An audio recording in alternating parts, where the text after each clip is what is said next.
السلام عليكم. بسم الله الرحمن الرحيم. الحمد لله رب العالمين. صلى الله على نبينا محمد وعلى آله وصحبه أجمعين. وتبعهم بإحسان إلى يوم الدين أما بعد. So today is the was it the 5th or 6th?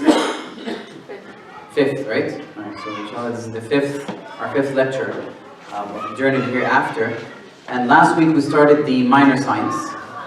And just a quick recap, we divided the minor signs into 4 different sections. How many sections? 4 different sections. What are they now? So generally divided into major and minor. Right? So major signs for the judgment and minor signs. And so we said we're going to divide the minor signs into 3 sections, and the major signs by themselves. So that's at least one of the categories. So what are the other 3? Come on guys, help me out here. Ones that happened already? Ones that already happened and done. Okay? One that repeat. Ones that have happened and can reoccur again. And the third one? Things, minor signs that will happen in the future. Alright, good. And obviously all the major signs will happen in the future. But the difference between the major and the minor is that when the major signs happen, they will come in a row and they're huge. So this is really close to the Day of Judgment. Inshallah, hopefully we're going to get into them today, hopefully, inshallah. We're not going to be able to finish all of them, because we're going to spend a lot of time on at least one of them. But the Prophet ﷺ had mentioned, he said there's 10 of them that will come and they're in a row. And the Prophet ﷺ described them as, you know, the pearls on a necklace. When you cut that necklace, what happens to the pearls? One by one or all together, like quickly, right? So just in a row, it happens in a row. So that's the case of it. Right, and so I think we were on the second category. Is that right? Second category, is it? Or so we're in the minor signs. Yes. We finished the ones that have happened and they're gone. And are we on the ones that are happening, recurring, or are we on the third one? On the third one, things that will happen in the future. Okay. What we discussed is the things already happened, mostly already happened, like. So the third category, right? The last week was corruption amongst Muslims. Good. So that's the third category, yes. Alright, so the corruption of the Muslims. So today we're going to start with, I guess that's the 6th one we're going to talk about. In that category, it's the 6th one. Is that correct? Yes. By my count. So this one has to do, so this is actually 2 of them together. And it's because it's narrated in a hadith. The Prophet ﷺ, when he was, so this was the famous hadith of Jibreel alayhi salam, when he had come to him and asked him about what is Iman, what is Islam, what is Ihsan, and then he asked him about when's the Day of Judgment. And so the Prophet ﷺ had responded and he said, the one being questioned does not have more knowledge than the one who is asking. And so Jibreel then afterwards asked him, what are its signs? And so the Prophet ﷺ mentioned a few signs. Now these are from the minor signs of the judgment. And he said, أَنْ تَلِدَ الْأَمَةُ رَبَّتَهَا وَأَنْ تَرَى الْحُفَاةَ الْعُرَاةَ رِعَاءَ الشَّاةِ يَتَطَوَّرُونَ فِي الْبُنْيَانِ. So those are the 2. The first one is that the slave woman would give birth to her master. Okay? The slave woman would give birth to her master. That is the first one. The second one is that you'd see the al-hufa al-ura, the ones who are naked, the ones who are barefoot, they will compete in the heights of building. Who has the taller building? So let's explain this a bit further. So essentially the Prophet ﷺ is talking about so these are separate 2 things. The first one I'm going to talk about, is easier to talk about, is that when the Prophet ﷺ is talking about the hufa al-ura. So in another narration, the Prophet ﷺ, when he was asked about this, he said, Ya Rasulullah, man ashab al-shal hufa al-jiya' al-'ala. So they're asking who's those who are the people of the cattle that are barefoot, that are naked, and that are dependent on others. He said al-Arab. Right? So Arab doesn't mean the people who speak Arabic. Al-Arab, which means the people of the Bedouin, right? the desert. And so naturally speaking, at that time, those individuals were obviously people of cattle, right? Because they would herd sheep or camels or all these things. But they're also rough in nature, quite often not well educated. So this is what it's referring to. It's referring to these individuals who are, normally you would never think that they would have the background, the education, they're not suitable to become the figures leaders in charge. Because any leaders, they need qualities. You can't just put, so it's talking about putting the right person in the right place. We talked about that before, last week. Did we talk about that? Yes, we do. All right, we talk about putting the right people in the right place. So when you put the wrong people in charge, bad things happen. So this is one of those cases. You put those individuals who are not suitable for that position. Now they become people of power. So they're to the point that they are actually competing in buildings. So Ibn Rajab, rahimahullah, he said that, he mentioned this specifically. He said when he's talking about this hadith, this aspect of these individuals who are normally dependent on others, they're ignorant, they're usually poor, their expertise in the world and environment around them is not much. He said they'd be placed in a position of leadership. So this is not their position. They're not supposed to be placed there. There's more qualified individuals. And so this is, Ibn Rajab, he's referring to, it's mentioned about that. So he's saying that if the hufar ura, the naked and the barefoot, the camel herders or the shepherds, those, he said, those are ahl al-jahl wal-jafa. Those are people of jahl, which means ignorance, and jafa, which means roughness. So they're ignorant and rough. They'll become the head of people. They'll become in charge of wealth. And so what they'll do is going to be competing in buildings. Now the second part is a bit tougher, is them commenting on when the slave woman will give birth to her master. There are various interpretations, but the two most common ones have been mentioned is that one, it referred to that truly a slave woman would give birth to her master, because it's an indication that there will be a time period where the Muslims will spread so much, and so they would have concubines, and this was something that's very normal at that time in the Arabic Peninsula. So Islam did not initiate slavery, by the way. So this is a historical fact that needs to be addressed. Islam did not introduce slavery. It regulated slavery at a time where there's no regulation. It prohibited slavery to be attained except from one source.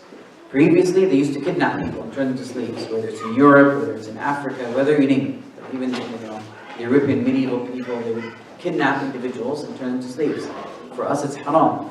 The only source this can happen is if they are captured in war. At that time, they had no prisons. So what are they going to do with these soldiers? Are they going to send them back so they can attack them again? It makes no sense.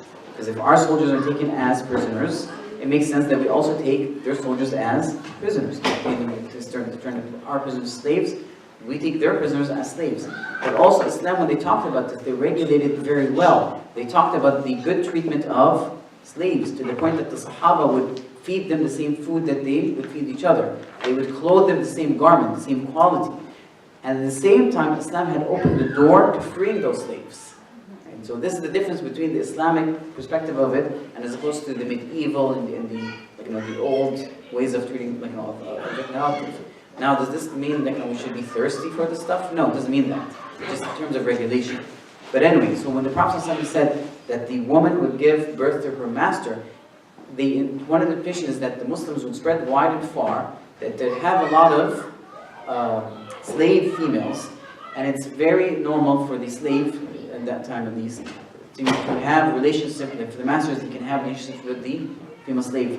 Wherever she gives him birth, the child is a free child, and so he'll become a free person. So if it's a male, he becomes a master. And so this is one interpretation, is that she'll give birth to her own master.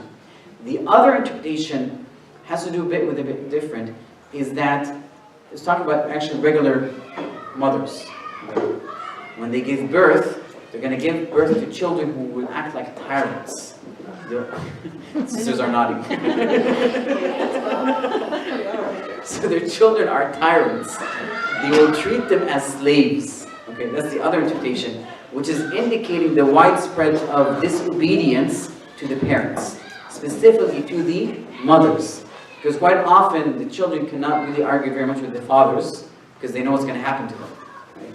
But the mother, because they're soft-hearted, they're no matter how many threats they make, they never fulfill those threats. And so the children know that, so they abuse that aspect. So they kind of treat the mothers a bit worse.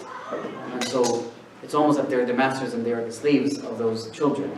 And so that's the other interpretation. And from the reaction of the sisters, I think they prefer that interpretation as opposed to something else.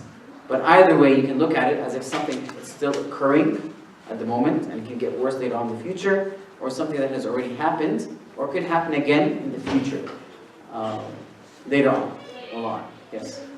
Is the hadith says Rabbataha, so is it only females? Because you're saying we can give birth to her master, or is it Mr. I mean, is it a general for all children? General, or females? yes, it's general. So what is it Rabbataha? Because, well, that's a good interpretation, but also different narrations of the hadith. Okay.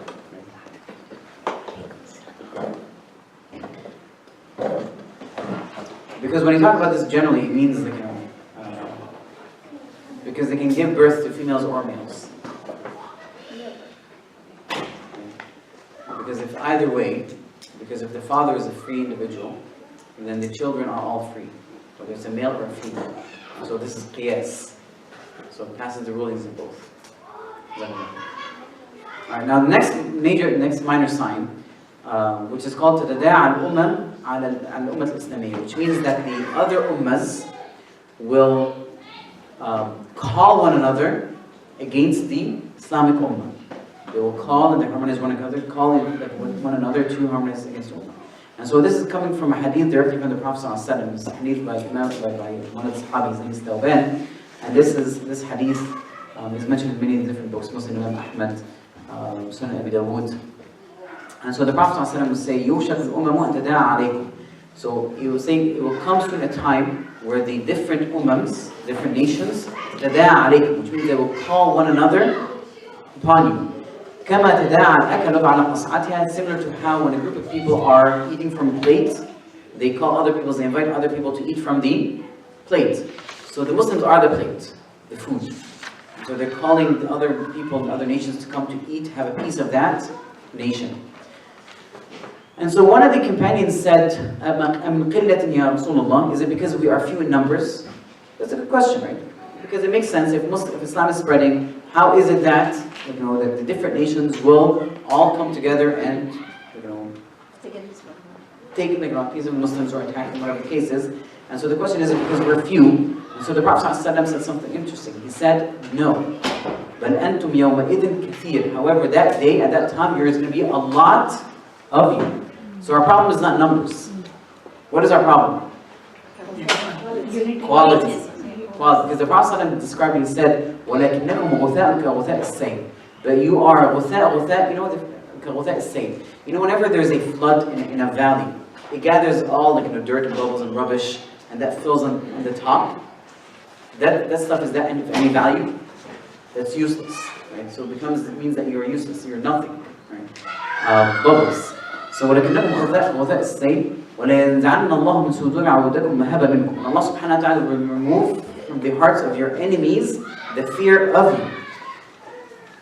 Throughout history, the non-Muslims quite often would fear the Muslims. For what reason? Allah A'lam. It's quite interesting. Even if they're few in numbers, they would always fear the Muslims. But Allah subhanahu wa ta'ala will remove that fear, remove from their hearts. وَلْيَغْدِفَنَّ اللَّهُ فِي قُلُوبِكُمُ الْوَهْنَ. Allah subhanahu wa ta'ala will throw into your hearts al-wahan. Wahan, by the way, means weakness. Right? And so he'll throw in your heart weakness. And so one of them asked, Ya Rasulullah, وَمَا الْوَهَن? What is wahan? And so the Prophet ﷺ clarifies, he says, حُبُّ الدُّنْيَا وَكَرَاهِيَةِ الْمَوْتِ. The love of dunya and the fear of death. So this is the diseases that we're afflicted with. So this is why we are, our weakness. Once this happens, it becomes very normal for people to become not of a high quality. Because their target and aim is what? Is it the hereafter anymore? It is not. It is worldly matters. So this is where it comes, the love of the dunya and the fear of death. Why do they fear death? Because they ruined their hereafter. Okay, they did not build for their hereafter. We spent our time building this world and forgot about the house in the hereafter. So who would want to move away from something they built to something that is unbuilt? No one. And so this is what's meant by this. And so this actually happened throughout history more than once. Not the first time. For example, during the Crusades, right?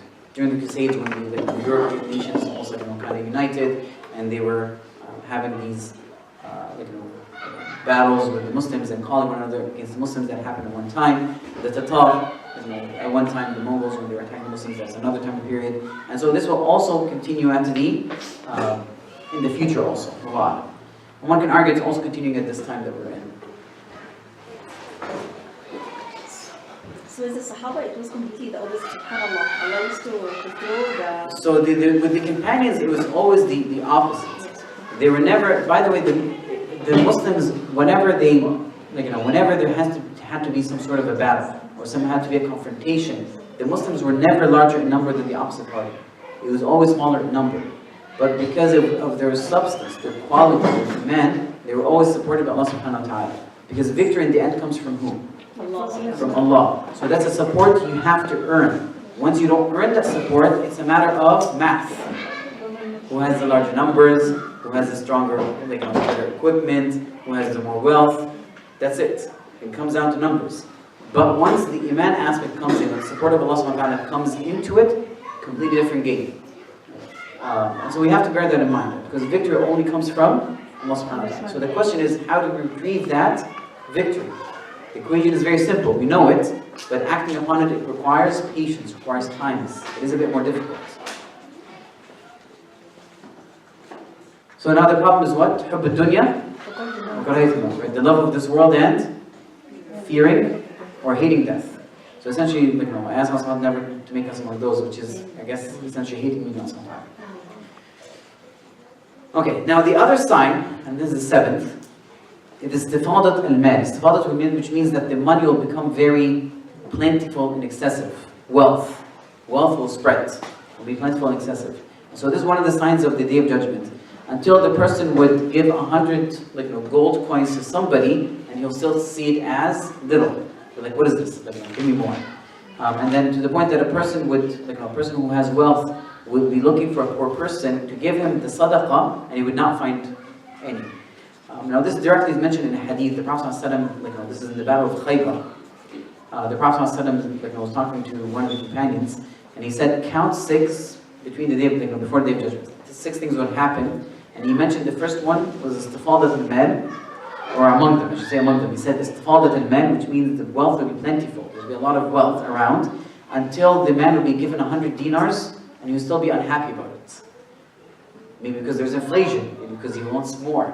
Maybe the standards of living change, Allahu A'lam. But another hadith in Sahih Muslim, Abu Hurairah said that the Prophet ﷺ said the Day of Judgment will not occur, the hour would not come, until wealth will be plentiful among you or in you, until it comes to the point that the person of wealth is worried, right? Who would accept his sadaqah? Because you have zakat to give zakat, but there's nobody to give the zakat to, right? Who would take your sadaqah? And so he would call a person like, here, take, I have this charity, and he would say, I have no need for it. So this is one of the signs of the Day of Judgment. Now, it seems that this also had, actually I think we're in the category of this is something that happened and can reoccur. Yeah. Right, so it's still in the second category. So this actually happened at the time of Umar ibn Aziz. Umar ibn Aziz, when he was a ruler, this time happened. Because he was such a just ruler, and he was, subhanAllah, Allah blessed the time he was in, that the treasury was so full that he would refuse to, not to leave it as it is. He would distribute it among the poor. It got to the point that everybody was doing well. Even the poor people had enough. So people did not need any more. They were not looking for charity, not looking for zakat. So this happened at the time of Umar ibn Aziz. And it happened to other times in history. But it also would happen again in the future. We'll talk about this inshallah when we talk about the Mahdi. When the Khalifa will be almost grabbing the wealth and just kind of throwing it among the people. And then Isa ibn Maryam, we'll talk about Isa ibn Maryam, the time of Isa ibn Maryam when he comes back, that the wealth and the blessings of Allah subhanahu wa ta'ala will be so much and bountiful that nobody is looking, there's no poverty, nobody is looking for any sadaqah or anything like that. Alright, now one of the other signs, so this is number 9 or 10? We think so. 10. We have to 10 from the second find category. the same category, right? 10 from the second category. Yeah, this is my favorite. This is kind of Now this is important because it's occurring now, and it's called taslim al-khas, which means to only greet specific individuals. To only greet specific individuals, and the spread of businesses, tijara, merchant banking, to be the spread of businesses. وَقَطْعَ rahim, which means severing one's next of kin. rahim, relatives, to cut off relatives. So this also was made originated by the Prophet ﷺ, Abdullah ibn Mas'ud, and this is this is Muslim Imam Ahmed. The Prophet ﷺ said, إن بين يدي الساعة تسليم الخاصة وفشو التجارة حتى تعين المرأة زوجها على التجارة. So just listen to this, it's kind of interesting because this happens a lot now.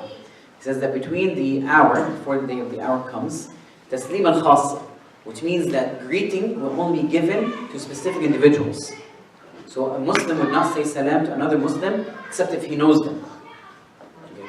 So when you're passing by the street and you see people in the masjid, you know them, nobody says salam alaikum, only greet the one that you know.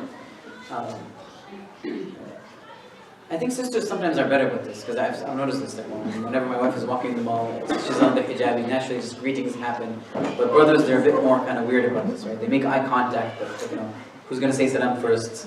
Is it me? It's kind of weird. But it really does happen. Like, people don't say salam anymore. Salam, greeting is only given to the person that you love. Although we know that one of the rights of the Muslims is to greet them when you see them. So this one aspect. And then the Prophet said, and then trade would spread, tijara, which was like merchantry, would spread to the point that the woman would help her husband in his business. Now, how many, like we know this nowadays, a lot of these sisters actually help their husbands in their businesses. Is that right? Yes. No matter what business it is it a home business, is it a pharmacy, is it a clinic? It doesn't matter. We see a lot of this happen. A lot of people have businesses. In the modern time we live in, they say it's the best thing to be your own boss. What do? Start a business. Online business, on-site business, any kind of business. People are just doing business all over the place. So this is one interesting aspect of it. But then the Prophet ﷺ said, وَقَطْعَ الرَّحِمِ, which means severing of the next of kin, not connecting with them. And nowadays, actually, it's a very tough argument, or okay. We really have no excuse of not connecting with our next of kin, because after all, means of communication have been made easy. When I'm talking about connecting your next of kin, doesn't mean you have to visit them every single day or every single week, but no, connecting with them. We're talking about sending emails, talking on the phone, greeting them, calling them an Eid, all these things. Now, unfortunately, that doesn't even happen anymore. One of your relatives in the hospital, nobody bothers to call anymore. You have all these things. It's just not a good thing. So you have to connect with that thing. So this is I guess this is the 10th, but there's 3 in them. All right, I think that's enough of that. We're going to move to the next category, which are the signs that have not occurred yet. These are minor signs that have not occurred yet, but they're going to occur in the future. So the first one is that the Arabian Peninsula will return, will become luscious, greenery, and have rivers come back again. So the Prophet ﷺ had mentioned this in Sahih Muslim. Abu Hurairah, he said that the day of the hour does not occur until, once again we mentioned this before, wealth spreads, yafid al-mal, overflows, wealth overflows, until the man gives up the zakah and he doesn't find anybody who accept it. But then he also said, وَحَتَّى تَعُودَ أَرْضَ الْعَرَبْ جَنَّةٌ وَأَنْهَارٌ, until the Arabian Peninsula returns back again to rivers and jannat, which means gardens, greenery. So rivers and greenery. Now, if returning back to rivers and greenery, either is going to be because what the people themselves do, right, from digging wells and irrigation and planting and cropping, or it can be because of the climate change.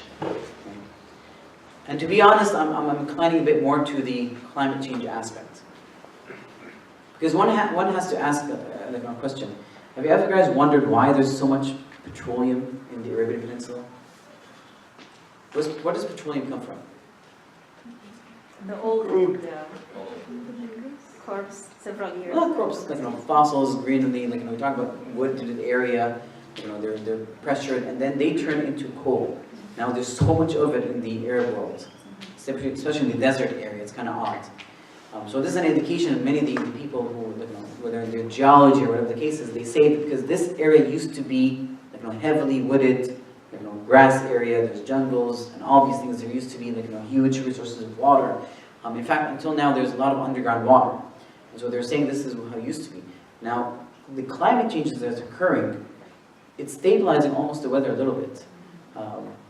Now all of a sudden, like, you see in these countries there's snowfall. There's never in history that we can remember there's snow falling. There's a bit more greenland. There's more sometimes rainfall. There's all these things. So it seems that the climate is changing a little bit, and now we're seeing a glimpse of the beginning of it, at least, that there's a climate changing, that there's more water, more greenery happening. It can also be because, yes, the people themselves are participating in doing this. So if you ever drove through the deserts of Saudi Arabia, you'd find these secluded area, all of a sudden there's just greenery. It's because they have dug wells and they're irrigating the area and they're watering. And so it can be a combination of both, Allah A'lam. But in the end, it will return to how it used to be before. But many of these scholars are leaning more towards that actually might be a climate change. All right, now the second sign is something that's called intifakh al-ahilla, intifakh, which means the bloating of the crescents. The bloating which means what? Expanding of the crescent. Now what this is talking about is that, when the crescent is first born, and you visualize it, you can tell what day it is. It's the first day, you can estimate. Now what it means is that there will come a period of time when you see the crescent, it actually looks like it has been born for like 3 days. So it's a bit more bloated.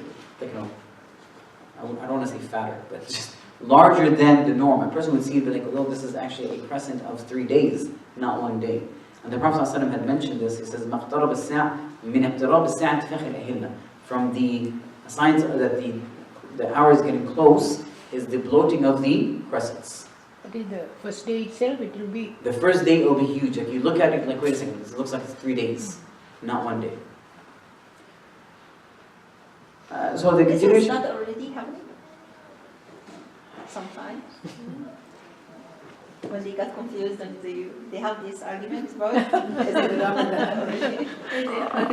Moon fighting? Yeah. So we're talking about that, we're talking about Ramadan, I guess. Alright, now the other third sign that's mentioned, now this definitely hasn't happened yet, it happened in the past, but it happened again, which it's called Taklim al-Siba'.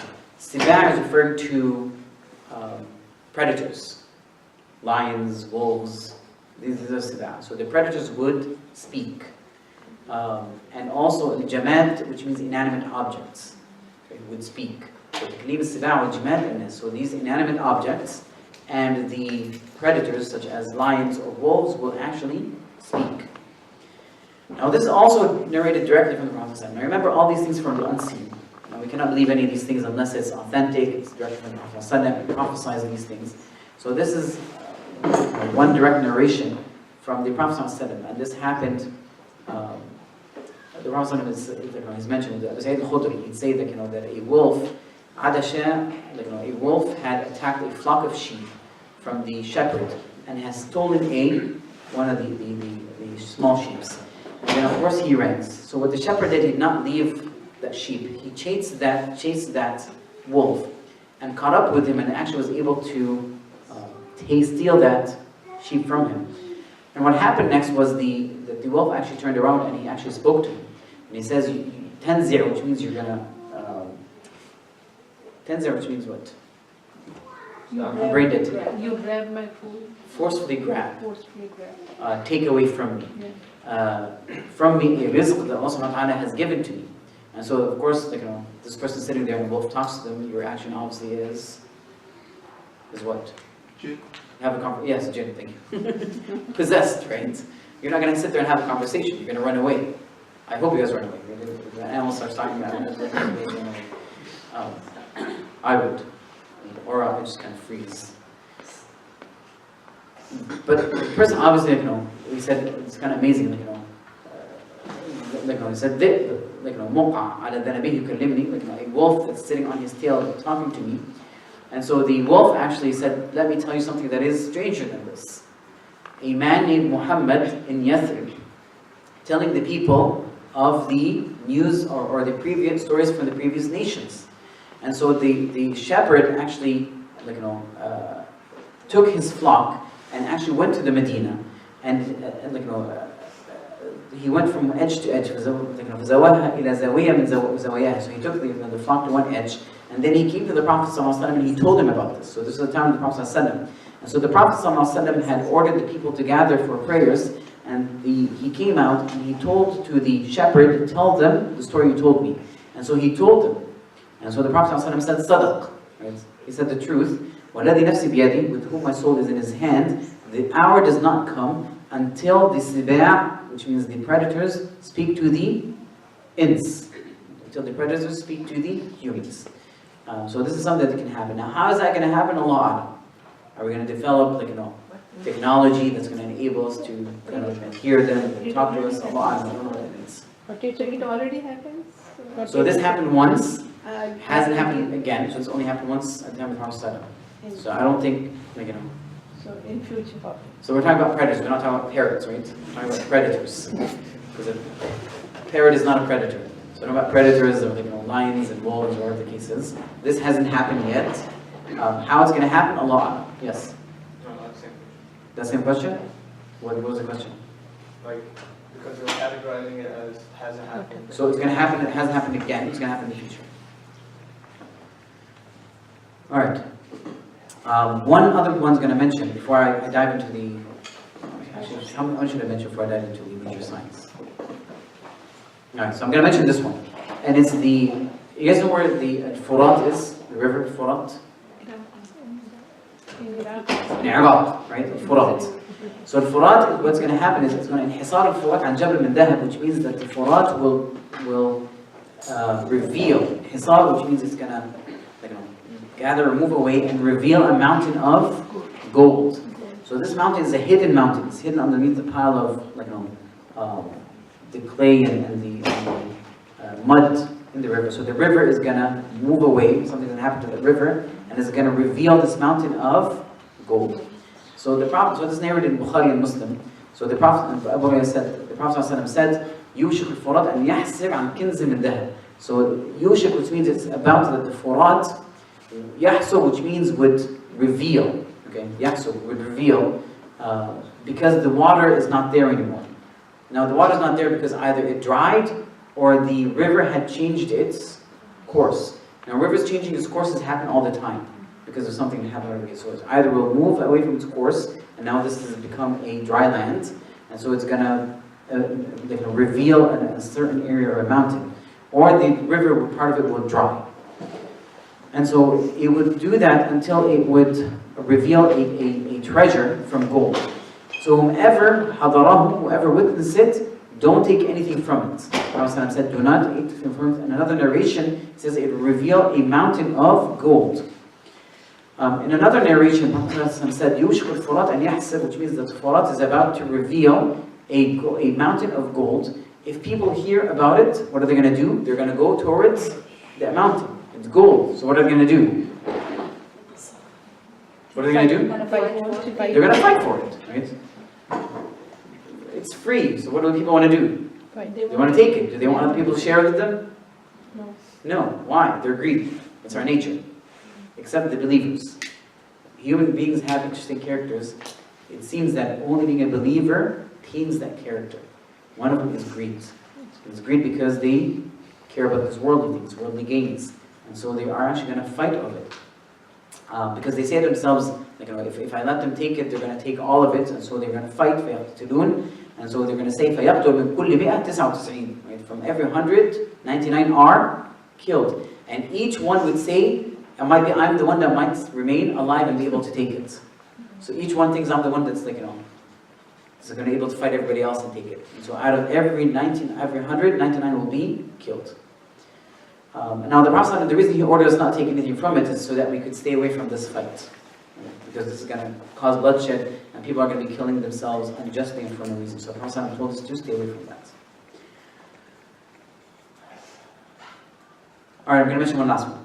And then we're going to move to the next category. So the last one is that the Muslims will be, how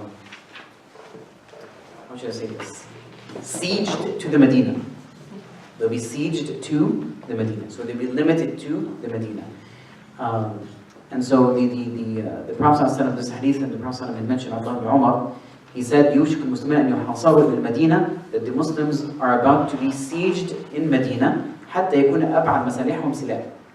So that the furthest of where they have in terms of weaponry is a place called Silah. which is a place that's a bit close to Khaybar, Medina. So essentially they will be kind of surrounded and siege to the Medina.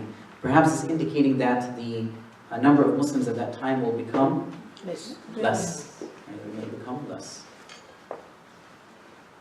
Alright, so let's move to the major signs. Actually, you know what? There's one important minor sign I forgot to mention. Al-Mahdi. Right? Al-Mahdi. So what is the Mahdi? So the Mahdi, the Prophet ﷺ had mentioned, so these are different narrations. Now our Mahdi, of course, is a bit different than some people think of as Mahdi. So the Mahdi that we know about, the Prophet ﷺ had mentioned quite often. And he said this, I'm going to mention several hadith. He said that the Prophet ﷺ said that the world will not end until a man from the Arabs, this from the Arab descendant, from my household, his name is similar to my name, will get the kingdomship. He will become the Khalifa. So a person, his name is the same as my name, so his name will be, and his grandfather, so his name will be Muhammad ibn Abdullah. And he's going to be from the lineage of the Prophet ﷺ. In another narration, the Prophet ﷺ said, Al-Mahdi min itrati. So Al-Mahdi is from my family. Min walad Fatima, from the son of Fatima. And then even the Prophet ﷺ, he described it a bit further. He said, Al-Mahdi minni. Al-Mahdi is from me. Ajl al-Jabin. So he's describing his forehead. He said, Ajl al-Jabin. So Ajla, which means that he has a wide forehead, either because it's just normally wide, or because the hair is receding. So it's either because he has a receding hairline, or just because he naturally has a wide forehead. Aqna al-anf. Aqna al-anf, which means that the nose is a bit long, with a pointy and a high tip, in the middle. So it's not a flat nose. So usually the Arabs consider that a sign of beauty. So the nose is not flat, it's a bit protruding forward, with a small pointy tip, and this region in the middle is coming outside. He will fill this earth with justice, with justice and fairness. Similar to how it was filled with transgression and evil. يملك 7 سنين. He'll be in charge, he'll be the king for how many years? 7 years. Now these are just some of the hadith of the Prophet ﷺ mentioned about the Mahdi. Imam Mahdi will come like Prophet Isa, second time, or this is the first time? No, this is the first time he This is shows. the first time he... Okay. Now obviously this just puts us right at the major signs. So the major signs, the Prophet ﷺ had given us those signs, and I'm just kind of trying to fly through this a bit so we can cover as much as we can. So the Prophet ﷺ had come out of his house one time, and this is narrated in Muslim, and he said, he came to the companions that were sitting, and they were discussing something, almost like studying. He looked outside and they were sitting there kind of discussing something. So he came up, he's like, what are you guys doing? So he said, Natadhakar. We're studying together, we're going over a few things. So he said, what are you going over? And so they said, قَالُوا نُذَكْرُ السَّاعَةِ. We are talking about the Day of Judgment, discussing it. And so the Prophet ﷺ said, إِنَّهَا لَن تَقُومَ حَتَّى تَرَوْا قَبْلَهَا 10 آيَاتٍ. It would not happen until you see before it 10 signs. And then he mentioned those 10 signs. Those include ad-dukhan, which means smoke, ad-dajjal, I don't know how to translate that. And then he said, وَطُلُوعِ الشَّمْسِ مِنْ مَغْرِبِهَا, that the sun will come out from where it sets. So that's how many? 3, good. وَنُزُولِ عِيسَى بْنِ مَرْيَمْ, Isa ibn Maryam would come, that is the 4th. وَيَأْجُوجَ الْمَأْجُوجِ, coming up, that is the 5th. وَثَلَاثَ خُسُوفٍ, and 3 khusuf, which means collapsing of the earth. So 3 major collapses that occur in the earth. So khusuf, which means that the earth would fall into itself. So 3 collapses. 1 in the east, 1 in the west, and 1 in the Arabian Peninsula. So how many is that total? 6 signs? Signs? Signs, no, it's more than 6. 6. The 3 you will count them Yes. as 9. Okay, so it's 9. So it's 9, right? And then وَآخِرُ ذَلِكَ, the last one of them is نَارٌ تَخْرُجُ مِنَ الْيَمَنِ تَطْرُدُ النَّاسَ إِلَى مَحْشَرٍ. A great fire that come out of the Yemen and will actually gather people to their place of resurrection. To the place where they're going to resurrection, where? In the Sham. So this is a great fire that has come, it's going to force the people all to gather in the Sham area. And so that is the last sign. Wait, And And it starts from which? So we'll talk about the order. Yes? I think that's 9. That is 9? Okay, let's go over them. Okay. Dukhan, Dajjal, They- Isa ibn Maryam. Oh, yeah, the Dabba. Did I not mention the Dabba? I apologize. The Dabba. Dabba is Beast. the beast. Right? The Dabba is the beast. I apologize. So there, okay, so it is Dajjal. Okay. Dukhan, Dajjal, Dabba, Isa ibn Maryam, the sun from the west, the 3 khusufs. Okay. Yajuj and Majuj, and the last one is the fire that comes out of from Yemen. So that is 10. That's No. not the sequence, right? Sorry? That's not. That's not in sequence. However, we know the last one is obviously. The last one is 5. fire. Good. Now there are ones that we know that are going to come in a row. So Isa and Maryam and the Dajjal are going to come together in Yajuj and Majuj. So it will be Dajjal, Isa, Yajuj and Majuj. So those 3 in a row. Now, in terms of the sunset and the beast, which comes first, we don't know. Either the sun, not sunset, the sun would be rising from where it sets, so we rise from the west. And the beast, they both come together, but which one comes first, we don't know. It could be either or. Now, the reason I said it comes in a row, because the Prophet had mentioned this. He said that amaratu kharazat, right? The amara is like a kharaz. A kharaz is almost like a necklace that has these pearls attached to it. Mandumatun fi silk, they're organized in one line. فإن قطع السلك يتبع بعضها بعضا. So if you cut that line, they fall one after the other. So that is the kharazat. Alright, now the first one we're going to talk about is the dukhan. Okay. And this, by the way, is mentioned in the Quran. It says, فَارْتَقِبْ يَوْمَ تَأْتِي السَّمَاءُ بِدُخَانٍ مُبِينٍ يَغْشَى النَّاسَ هَذَا عَذَابٌ أَلِيمٌ.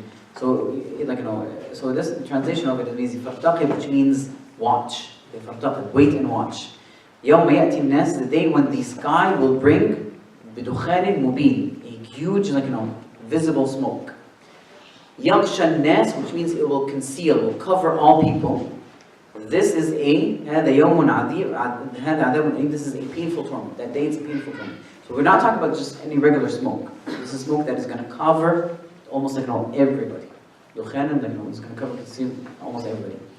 And this was literally mentioned in a hadith with the Prophet ﷺ, when he said, we're talking about this dukhan, specifically when it comes. I guess we just mentioned the hadith. But anyway, just a dukhan that's going to come. It hasn't happened yet, but this is one of the signs. Alright, now the second one, which is huge, which is the Dajjal. Now the Dajjal is going to coincide towards the end of time where the Muslims actually, we're going to talk about their situation with Muslims a bit. But it's going to come when they're Muslims, he came up for a reason. How many do we have? I think I'm going to spend the remainder of the time talking about the Dajjal a bit in details. I'm going to mention it in details because the Prophet ﷺ quite often warned his companions of the Dajjal. In fact, his fitna is such a huge fitna that every prophet warned his people about the Dajjal. Every prophet had warned his people about his Dajjal. And the Prophet ﷺ, because he is the last messenger, he gave us a bit more detail than anybody else, and he gave us more warnings about the Dajjal. I'm mentioning this because it's mentioned in the hadith. So the Prophet ﷺ said, Allah subhanahu wa ta'ala did not send any prophet except that he warned his ummah about the Dajjal. He called him al-a'war al-kadhab. Al-a'war, which means one-eyed. By the way, it's a bad translation. Because al-a'war, which means defect. Okay. Al-a'war, which means he has a defective eye. So whatever that defect is, whether it is because you can't see or it's just not there, it's gone, you're blinded in it. So it's referring to a defect. So is the swollen like the grave? We'll talk about it. Because They differ. we're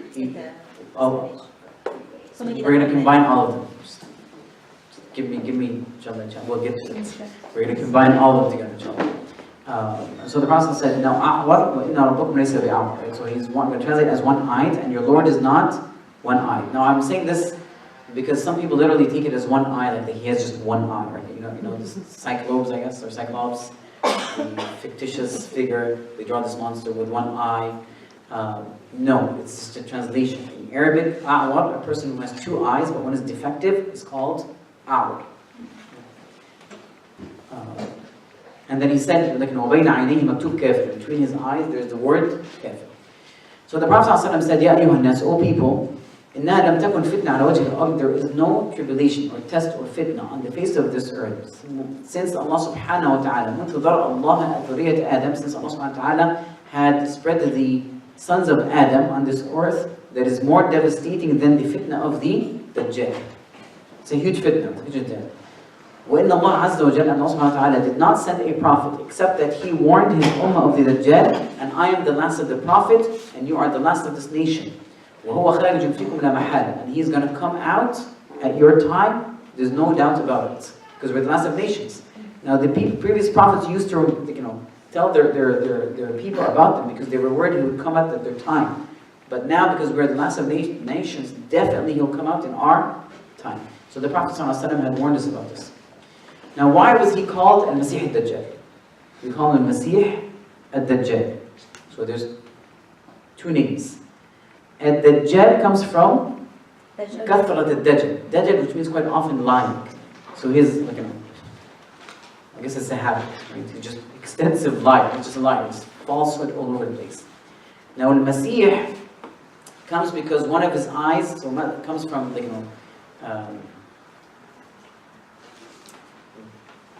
so which means one side of his face is completely wiped out.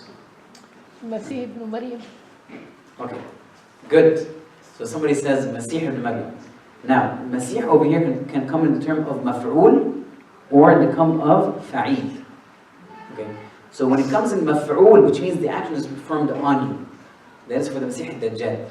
So he's Masih, right? But for the Masih, Isa ibn Maryam, it comes that he is al-fa'id, the one who acts, because he used to wipe on the people and they'll be see again, right? So the difference between the Masih over here can be either in terms of maf'ul, acted upon, right? Or that you are the actor yourself. So in this case, from the narrations, we understand it's called Masih because of the physical description that one side of his eye is completely white, including his eyebrow, okay? So it's completely it's just leveled, completely leveled. Like there's no socket, right? So this is completely leveled this way. So it's called Masih for that reason. Some say because Yamsah al-Ard, but this, I don't like that interpretation personally, but many scholars have mentioned it. But Isa ibn Maryam, you have to be very careful. That's an excellent indication. I was going to forget to mention it. Okay, now what is the situation of the Muslims at that time when the Masih al-Dajjal comes out? How are they doing? What's their affair? Before the Masih al-Dajjal comes out, from the narrations we understand that really the Muslims at that time will have a bit of a strong position, of a high status in the world. And it actually meant strength. And it seems that the reason that he came out was to try to destroy the Muslims. And they got to that point. He came out to destroy the Muslims. Because at that time there would be a huge treaty between the Muslims and the Prophet called them a Rome, and the people from Europe, the Romans and all these people. Because there will be a treaty between them against a common enemy. So it will be a warfare, and the Muslims will have a peace treaty, and they will be fighting together against a common enemy. And so the Prophet said, you're going to have a treaty between the Romans, so once again this is referring to the Europeans, have a peace treaty, and so both of you will be invading a common enemy, right? Right? From coming after you, an enemy. And so you're going to be victorious, and you're going to be safe. Which means you're going to have lots of what's left over from the wars, bounties or booties of warfare. And then you're going to come back until you a place is called Marj al-Talun, until you land in a place there. So one of what's going to happen is one of the Christians is going to pick up the cross, and he's going to say, we have won because of the cross. And so one of the Muslims, because of his vigor and zeal, he gets upset. So what does he do? No, he doesn't kill him. Alhamdulillah, we don't transgress. But what did he do? He broke the cross. That's all he did, he broke it. So what did the Christians do then? They killed him, right? And in fact, what happened was that the rest of the army at that time, They just gathered together and they killed the remaining, that battalion of Muslims around, they killed all of them, right? And so this is when they broke the treaty. So they initiate the breaking of the treaty. Breaking a cross does not break a treaty, but killing the person you have a treaty with, that breaks the treaty. So they broke the treaty. And so this is when the great, huge battle, it's called the Malhama, the great battle between the Muslims and some of the Christian nations. The Malhama, which means they're almost intermingled, like a huge battlefield would occur. And so this is also when the Prophet ﷺ said that Constantinople will be taken for the second time. Because we know that Muhammad al-Fatih already has, the Prophet ﷺ prophesied this. He said, you will be able to take Constantinople, and this happened already. We're going to lose it, and it's going to come back again. And so this is when the great battle that happens between the Christians and the Muslims, people at that time in the future, in the Rome, is going to happen. And the reason it started is because of that one incident when they had killed the battalion of Muslims. I'm going to mention the hadith quickly because it's a bit long and it kind of has detailed descriptions of it. And so it's in Sahih Muslim, Abu Hurairah, he mentioned, he said the Prophet ﷺ said, لا تقوم الساعة, that the hour does not come until حتى ينزل الروم بالأعماق, right? أو بدابق, until the Romans go into the A'maq or Badabq. So A'maq and Dabq are both places that are in the Sham, close to Halab. So like Aleppo, Aleppo's in Lebanon. No, Aleppo's in Syria, right? In Halab, in Syria. So it's a place that's close to there. Until they get there, فَيَخْرُجْ لَهُمْ جَيْشٌ مِنْ Medina. And so from Medina, an army will be sent from the best of the people of the earth at that time. فَإِذَا تَصَافُوا قَالَتِ الرُّومُ. So if they line up, the Romans will say خَلُّوا بَيْنَنَا وَبَيْنَ الَّذِينَ سَبُوا مِنَّا نُقَاتِلُهُم. So among the Muslims, by the way, there will be a lot of previous Christians that have become Muslims. And so it will be told, leave us to fight with only the people who have fought us and taken captures of war from us. And so the Muslims will say, we'll never leave our brothers, we'll be side by side with them. And so they will have that fight. So a third will be defeated, that Allah subhanahu wa ta'ala would never forgive. And a third will be, and a third will be killed. Those are the best of the martyrs and the eyesight of Allah subhanahu wa ta'ala. And the last third, Allah subhanahu wa ta'ala يفتح الثلث. So these last third ones will be victorious. لا يفتنون أبدا. They will never have a fitna, they will afflict them. فيفتتحون قسطنطينية. So they will open Constantinople. And as they are, after they had captured it, and as they are dividing the spoils of war, and they hung their swords on trees of the olive trees, a shaitan calls among them. A shaitan will come among them, and he will say that the Masih has come out, and he is attacking the women and children you have left behind. And so what are they going to do? They're going to go back quickly, right? Although this is false, it's falsehood. He just wanted them to get out of that area. And so until they reach, until they reach Syria, he will come out. And as they are lining up for the battlefield to fight with the Dajjal, and they are lining up their lines, the Salah is established. This is when Isa ibn Maryam will reach them. This is when Isa ibn Maryam will reach them. And he'll essentially, I guess, will lead him in the battle of warfare. But the leader of the Muslim there is going to pray also. He's going to be leading the Imam, is going to be leading prayer. He's also going to lead Isa ibn Maryam. So Isa ibn Maryam is not going to be the Imam at that time, it'll be somebody else. And so the person who kills essentially Masih ad-Dajjal is Isa ibn Maryam. So the hadith, literally describes فَإِذَا رَآهُ عَدُوُّ اللَّهِ. When the enemy of Allah sees him, he melts the same as how salt melts in water. فَلَوْ تَرَكَهُ لَنْذَابَ حَتَّى يَهْلِكَ. So if he had left him, he would completely have dissolved until he dies.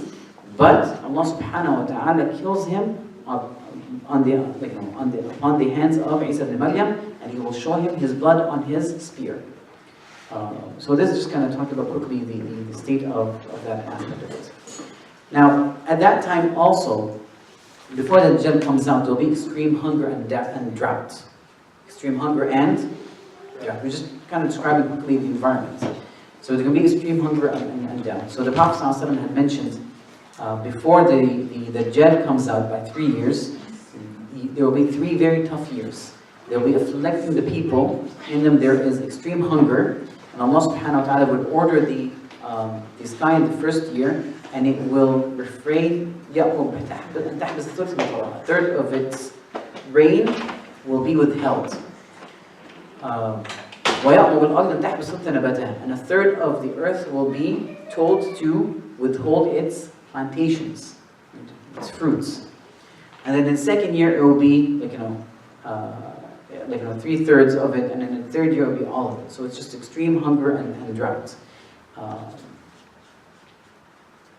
Nothing comes out. So this is at that time it's happening also. Alright, now what are the description of the Dajjal and his signs? So because the Prophet had given us the extensive details about this. So the Prophet said, so one thing by the way, the Dajjal is going to claim to be Allah. He's going to be claim Allah. He's going to also be supported, he's going to be able to be supported with things that are miraculous. That seem miraculous, they're deceptive, but he's going to be given abilities. Until he comes to an individual, that individual, he comes out of bravery. He says, I know your true identity, but he will be fooled. Right? Just because of how extensive the fitna is, that he actually be affected by the fitna. However, there are people who are going to hold it again. We're going to talk about those. But also, this is why, by the way, the Prophet said, if the Dajjal comes out in your time, whoever hears about him, فَلْيَنْأَ عَنْهُ. So say, keep away from him. فَوَاللَّهِ إِنَّ الرَّجُلَ يَأْتِيهُ وَيَحْسَبُ أَنَّهُ مُؤْمِنٌ. A man would come to him while believing that he's a believer, a mu'min, فَيَتْبَعُهُ. But he'll end up following him. مِمَّا يَبْعَثُ بِهِ مِنَ الشُّبُهَاتِ. Because of how much extensive misconceptions he will produce. So he'll be producing a lot of misconceptions. أَوْ لِمَا يَبْعَثُ مِنَ الشُّبُهَاتِ. Right? Because of the same transition, misconceptions. Now the general description of the Dajjal, just general description. The Prophet ﷺ said, he said, رَجُلٌ جَسِيمٌ أَحْمَرٌ. Right? A large person. Right? A person who is large. So he's not skinny. He's a large person. Jasim. Ahmar. Ahmar is, by the way, in the Arabic language, referring to a person who's white in complexion, but redness in his skin tone. جَعْدَ الرَّأْس. So his hair is very curly hair. أَعْوَرَ الْعَيْنِ. Which means one eye. I'm translating with one eye, but it's not incorrect. So which means he has a defective eye. It's as if his eye is protruding like a grape that's protruding out. In another narration, its color is glassy green. And then another narration, the Prophet said, I'm talking to you about the Dajjal, حَتَّى خَشِيتُ أَنْ لَا تَعْقِلُهُ. I'm talking about them so much until I feel that you're not going to be able to comprehend. So he said, the Masih Dajjal rajulun qasir. So he's short. So now he's short and obviously large. His hair is curly. Good. And then he said, afhaj. Afhaj, which means a person when he walks, he's spreading between his legs. So he it's almost like a defect, right? Either because he's his legs are it's called muqawwas, bowed, right? So he's walking that way. Or it's because there's a defect. He's kind of further between his legs. Afhaj, Ja'd is describing the hairstyle. A'war, which means defective eyes. Matmus al-ayn, right? So matmus al-ayn, laysat binati'a wala hajra. So now he's describing, he's saying matmus al-ayn, which means absolutely not there. Eliminated. It's not nati'a, it's not protruding. Neither there it is going in there. So he's describing a different eye here. So he's describing a different eye. So he said the first eye, he said it is protruding, right? But this one, he says, it's neither protruding, neither it is deep inside. Right? It's just one level. So is there a contradiction? No.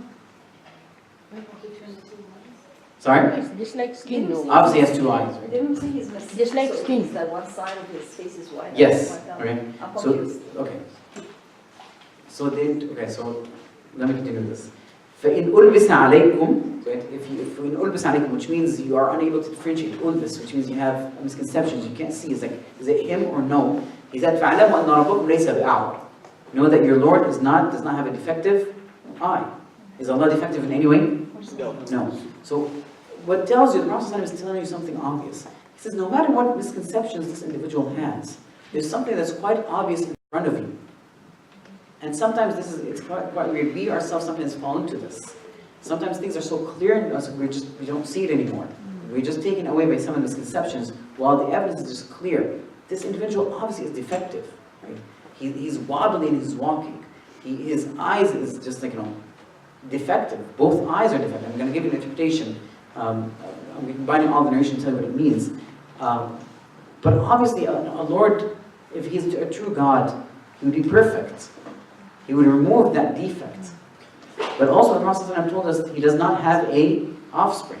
So which means He's impotent. Right? He cannot bear children. That's another defect. So there's many things that Allah Prophet mentioned. He just remember that He's defective. So don't be fooled by Him. Now, that's like, the scholars looked at these hadith, and so one eye, the Prophet would describe the left eye one way and describe the right eye one way. Sometimes he'll say it's protruding, and he says no, there's no protrusion, no coming out. And so the scholars combine the hadith, and they'll say, both his eyes are defective, right? But one, he's completely blind in it. It's not there. Neither his eyebrow or and his eye is not there at all. Period. Right? So just one level, not going in and not protruding. And the other eye, he can barely see with it, right? It's protruding outwards, it's small, and it's protruding outwards. So that's how they combine between it. So one left eye is like that, one right eye is like that. There's a dispute between the scholars, which one is the right, which one is the left. All right, so I'm just going to combine both of them together. All right, now between we mentioned this, between his forehead, it's written, Kafir. Can everybody see it? Yes. No. The believers. Believers only can see it. Whether they are able to read or unable to read, whether literate or illiterate, they can clearly see it. So this is one of the clear signs, but it's only for the believers. So one narration says maktub kafir, and then the Prophet in the other narration said maktub kafara, right? Kafara, between his foreheads. And we mentioned that he's impotent, he has no children. Now, obviously, he claims to be a god, but that's a false claim, because how can because in the end he eats, right? This individual eats, he is defective, but after you eat, you obviously have to go to the bathroom. So you're a dependent creature, you're dependent, you're not dependent, you're a dependent creature. And a dependent creature can never be independent. Okay, now I think I'm going to have to stop here, because I'm going to go into what are the abilities that he has that cause that great fitna. But then also we need to go into what are the things that we can protect ourselves from that fitna. So those are two big topics, and I think we went over an hour now, or at least 15 minutes, but I need to stop so I can start the fiqh session.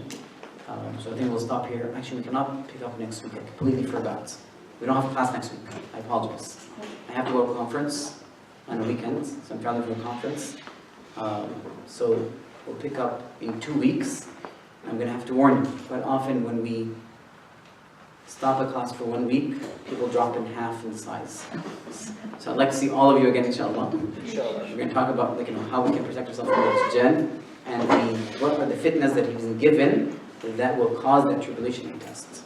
All right? Anybody have any questions? No?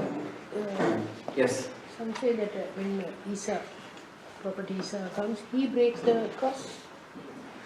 So we'll talk about that's one of the major signs. One of the major signs before the Day of Judgment. We're going to talk about that specifically, inshallah. We'll take a quick 5 minutes and then we'll do our inshallah.